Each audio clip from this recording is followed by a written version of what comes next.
Gideon memang dia orangnya suka minta tanda, sedikit-sedikit tanda, sedikit-sedikit tanda. Kalau tandanya menunjukkan positif, baru dia sujud. Ada hambanya yang menceritakan mimpi itu, baru dia sujud. Kalau tidak ada tanda, dia tidak sujud. Seperti kasus-kasus pun dan sebagainya yang ada di simbol-simbol yang dimintakan. Ini tentu Tuhan memperlakukan setiap anaknya itu berbeda-beda. Yang pasti kasus ke Gideon berbeda dengan kasus untuk Musa dan untuk Daud dan untuk Samuel. Samuel kan juga hakim.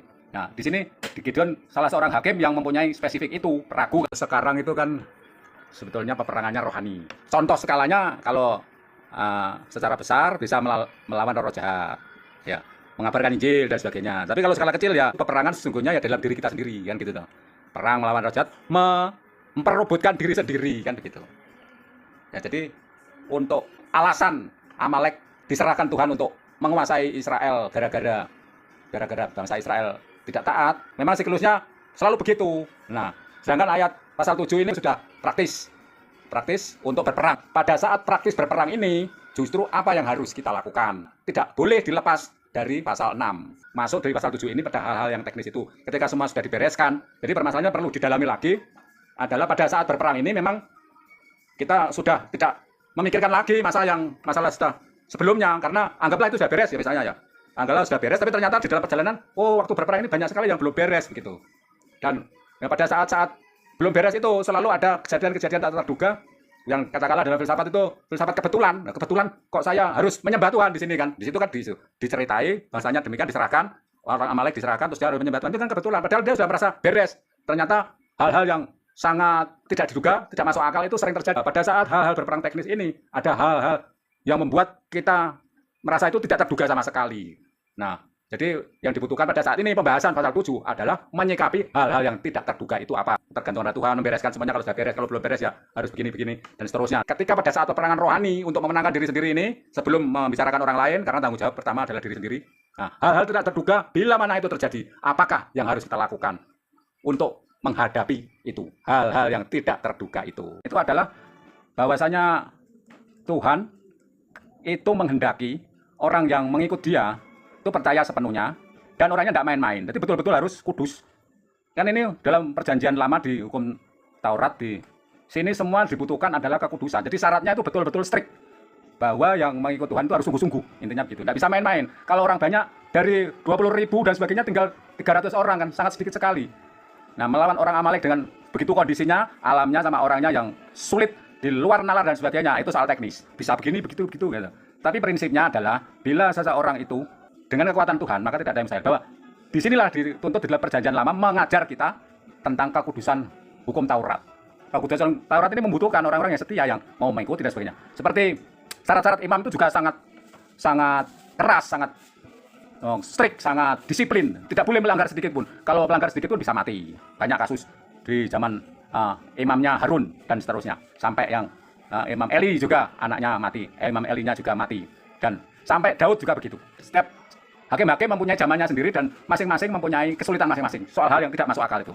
Kalau soal detail-detail itu kan soal teknis ya, rincian. Hal-hal yang di luar dugaan, di luar nalar dan sebagainya. Dari runtutan dari ayat pertama dilihat dari secara strukturalis antara satu dengan yang lain, intinya begitu. Bahwa Tuhan tidak menghendaki umatnya banyak-banyak, tapi orang yang terpilih. Itu, dan terpilih itu berarti dia harus taat pada hukum Taurat. Artinya kekudusannya itu harus dijaga. Nah, itu dalam perjanjian lama begitu loh, ini belum masuk perjanjian baru. Tapi kalau dari kisah dari semua hakim-hakim rata-rata begitu. Tidak perlu banyak-banyak, harus diseleksi, selektif. Sedikit orang itu belum tentu tidak kuat. Kasusnya seperti dengan waktu Daud dirongrong oleh anaknya Absalom ya. Nah, itu kan Ahitofel mengatakan supaya hanya sedikit orang. Terus Husai melawan nasihat itu. Seluruh orang Israel harus diikutkan sehingga Daud mempunyai kekuatan banyak. Padahal nasihat Husai ini adalah untuk melemahkan nasihatnya Ahitofel. Yang lebih sedikit tapi kuat. Rencana Tuhan itu tidak berbanding lurus dengan kemauan manusia. Selalu begitu. Dan yang pasti perintah Tuhan untuk mengurangi jumlah dan sebagainya itu justru di luar pemikiran manusia. Dan itu pasti selalu tidak terduga gitu loh. Dan ini mau menunjukkan kekuasaan Tuhan itu. Sebetulnya kalau pakai istilah orang yang banyak itu kan kalau strateginya bagus kan juga akan bisa. Tapi ini enggak. Selalu kok begitu gitu loh. Berbeda dengan kemauan manusia. Dan di endingnya, ujung-ujungnya juga membutuhkan orang banyak. Di pasal 7 ini ayat yang terakhir, Orang Manasye dikerahkan untuk menyerbu. Ada tugas-tugas khusus untuk misi-misi khusus di dalam peperangan. Kalau sekarang peperangan rohani ini, Roh Kudus pemimpinnya, kita hanya fasilitator ya. Emang apa nggak semuanya tidak diikutkan sebagai fasilitator? Karena memang ada tugas khusus. Dan ini tentu ada lapisan-lapisan, makanya ada pembagian-pembagian tugas. Kita langsung pada aplikasi, misalnya demikian. Tapi ujung-ujungnya tetap akan menyerahkan orang banyak.